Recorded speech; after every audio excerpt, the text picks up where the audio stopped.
बरायबाय लोगोफोर नोंथांमोन बयखौबो आंनि नैबे मोनसे गोदान भिडिअ दिनै 14 सेप्तेम्बर जोंहा आङो सिगांनि भिडिअआव बुंबोदोंमोन दिनै जोङो NDFB-नि 30थि मुंख्लं सान फालिनाय हाबाफारि जोंहा बियो खायजामाथिनि गेवलां फोथाराव जानो थांगासिनो आरो आङो बेखौनो नोंथांमोननो भिडिअ लाबोनो नाजागोन आरो नोंथांमोना आंजों लोगोसे फैफाबाय थादो जोंहा दिनै बेयाव मुंख्लं सान फालिनायाव माबायदि हाबाफारि जायो आङो बेखौ गुवारै नोंथांमोननो दिन्थिलांनो नाजागोन लोगोफोर दे अब्ला फैफाबाय थादो बिदिब्ला आंजों लोगोसे नोंथांमोना बयबो जोंहा नैबेयावनो खुंनो थाखाय थि खालामनाय जादों जोंहा 36 दि मार्टियार्स डे अबजारभेशन जोहोलाव बिरबां बुरगोरा बिनि मुंख्लं सान हाबाफारि जोंहा नैबेयाव जागायसिगोन आङो आरो सिङाव दायो हाबलांनोसै आरो आङो दायो गुवारै नोंथांमोननो दिन्थिलांनो नाजागोन आरोना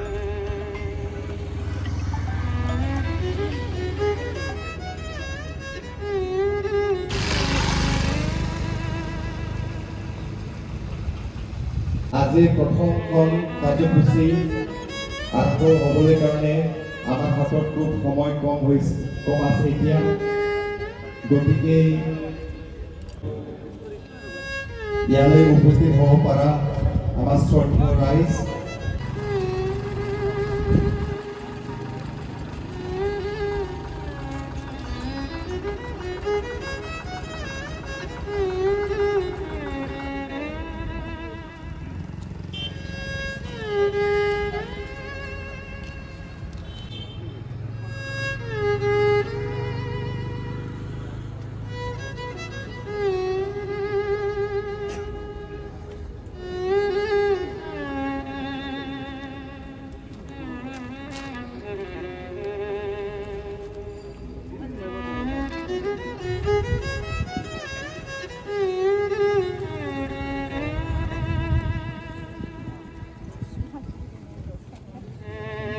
Matiya Sarwan muncul जादोंमोन बै समनिफ्रायनो दिनैनि बे हाबाफारिखौ खुंफुंबोबाय थानाय जादों गुबुन गुबुन दुब्लियाव गुबुन गुबुन परिबेशआव दुखु मेथानि गेजेरावबो दिनैनि बे हाबाफारिखौ खेबसेबो ओरैनो थाङाखै बे हाबाफारिखौ खुंफुंबोबाय थानाय जादों दिनै जों भाग्यवान खाजियामाथिनि बे ओनसोलाव जाय बे ओनसोलानो जोंनि मुंख्लं बिर जोहोलाव बिरबां बुरगोरा बिथांनि जायगा दिनै 2020 दायो आं खावलायनो सानदों दिनैनि गोथार हाबाफारिखौ जोङो 1 मिनिट गोसो सिंनि सिरियै आर'ज खालामनानै जों जागायगोन बेनिखायनो जाया जेराव दङ गसंनानै आनान गसाइनि सिगाङाव जोङो दान्दिसे 1 मिनिट आर'जजों दिनैनि गोथार हाबाफारिखौ जों जागायनो सानदों এই সময়ত মই উপস্থিত হ'ব পৰা আমাৰ যিমানখিনি অতিথিসকলে ইয়াত আহি পালে মই চবকে বহুত বহুত ধন্যবাদ দিছোঁ আৰচি কমিটিৰ ফালৰ পৰা হৈ আজিৰ এই সুন্দৰ কাৰ্যসূচীক আমি 1 মিনিট মৌন প্ৰাৰ্থনাৰে আমি আৰম্ভ কৰিবলৈ হাতত লৈছোঁ গতিকে চবকে অংশগ্ৰহণ খাইজে বাহাই বিবাহ বাউজেনनानै जों जागायनो सानदों बिनि सिगां आरसि कमिटिनिफ्राय बिथांखौ गांसे आर'नाइजों जों बरायनो थाखाय थाम-थिम खालामदों जोंनि आर'नाइखौ नाजावनो थाखाय गुरै खावलायनाय जाबाय सारखौ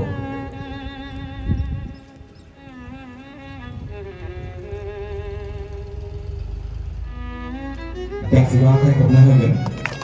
बिथांनि लोगोसे सारखौ बिबारखौ बाउजेननो आरो बिथांखौ मदद खालामनो थाखाय जोंनि रुजुग्रा मोसाहारि सार बिथांखौ खावलायनाय जाबाय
रावजों खावलायनो सानदों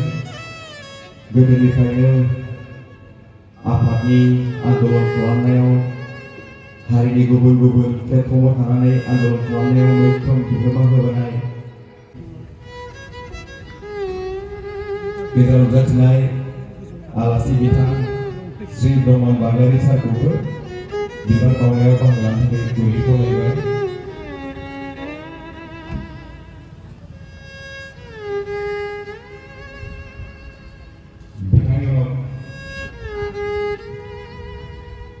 बिथांनि उनाव आङो थोंजोङैनो खावलायनो सानदों गहिन चन्द्र बर' सार जों गोदोनिफ्रायनो बिथांखौ मोनबोफाबाय थादों जोंनि बे ओनसोलनि सासे गण्यमान्य व्यक्ति आरो बिथाङा समाजाव गोबां बिहोमा दङ आं बिथांखौबो नैबे बिबार बावनाय हाबाफारियाव बाहागो लानो थाखाय गुरै खावलायदों। स्पिकार बारग' स्पिकार मुस्रि बि बेंगा एबा सुनिल ब्रह्म सारखौ गुरै खावलायनो सानदों मुंख्लंनो बिबार बावनायाव बाहागो लानो थाखाय।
बेनिखायनो आं गुरै खावलायगोन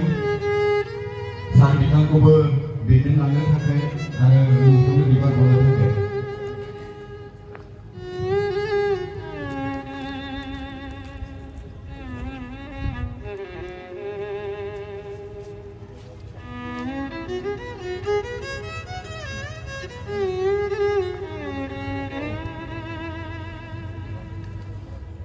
दैदेनबोनाय दैदेनगिरि नोंथांमोन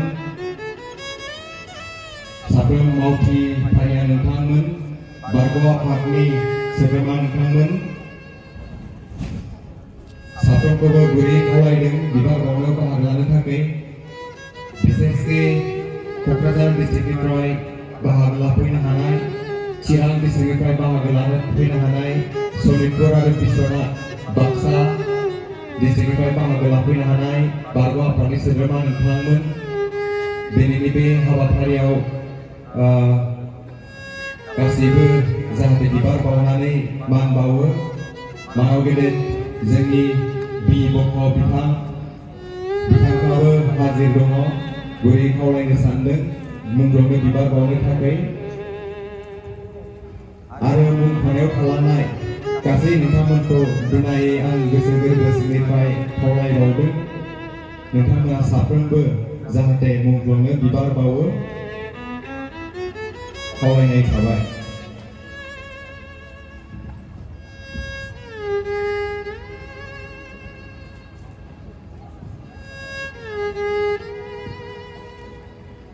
NDP ni Bago NDP ni National Council ni सासे सोद्रोमा di Degra सार बिथाङाबो सफैनो हाबाय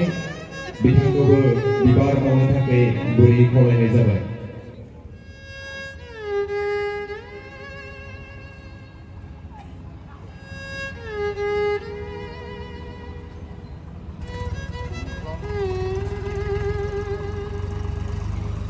मुंख्लं नखरनिफ्राय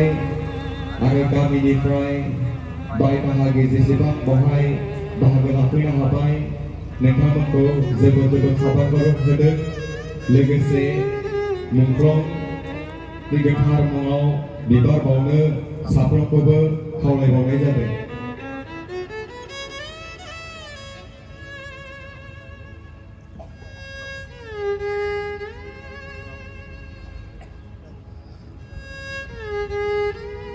सफैनानै दंखायो बिथांनि आखाइजों जों दिनैनि गाहाय सायनासालिखौ जोङो बेखेवगोन आरो 10 बाजिनायनि लोगो लोगो जोङो बे हाबाफारियाव आगान सुरगोन बेखौ मिथिहोनाय थाबाय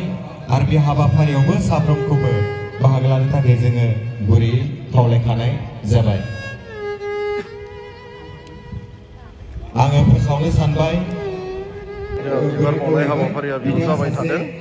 बेनि उनावहाय जोंहा नैबे अपेन पेन्डेल बेखौ बेखेवनाय जागोन आरो बेयो दान्दिसे उनाव जागोन जोंहा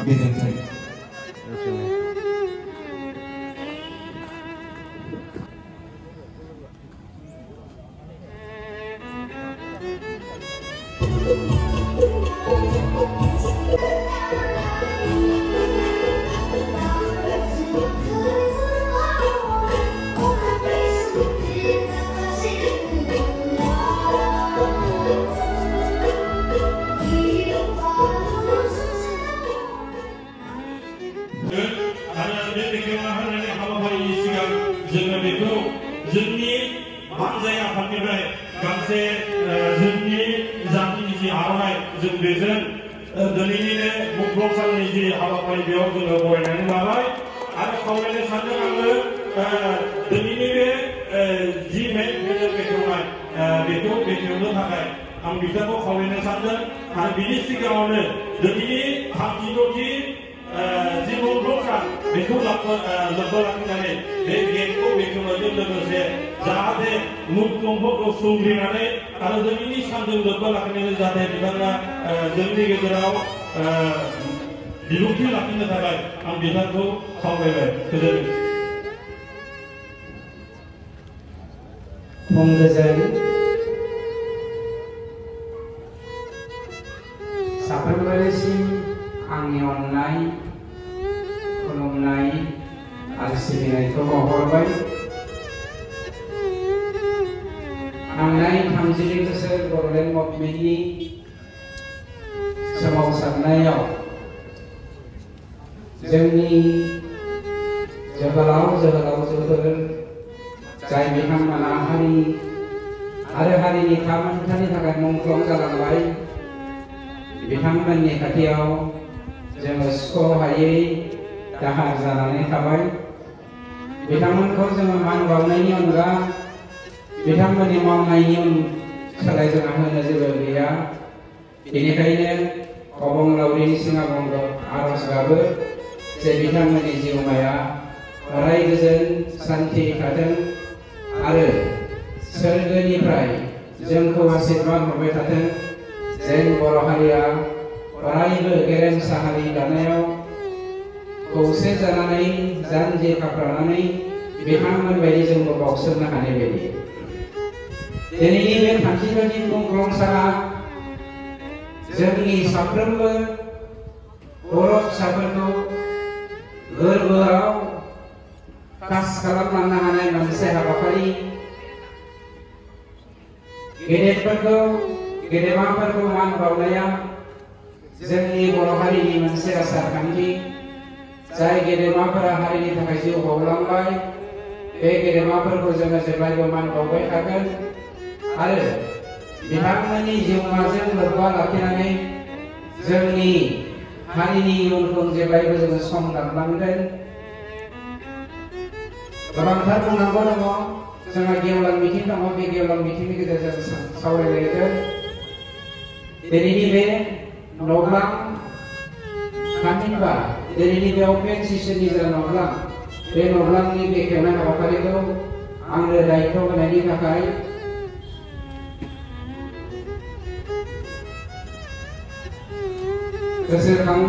गोसोखांनायाव रायसानि एबा नब्लां बेखेवनाय हाबाफारि बे हाबाफारिखौ आंनो दायित्व होनायनि थाखाय आङो बे हाबाफारिखौ बानजायनाय बानजाय आफादनि आफादगिरि आरो नेहाथारिजों लोगोसे बिथांनि मावथि हान्जाफोरखौ हामलायहोदों आरो आंनि सुंद' बिबुंथिखौ फोजोबनानै बे हाबाफारिखौ बेखेवनो आखायाव लाबाय।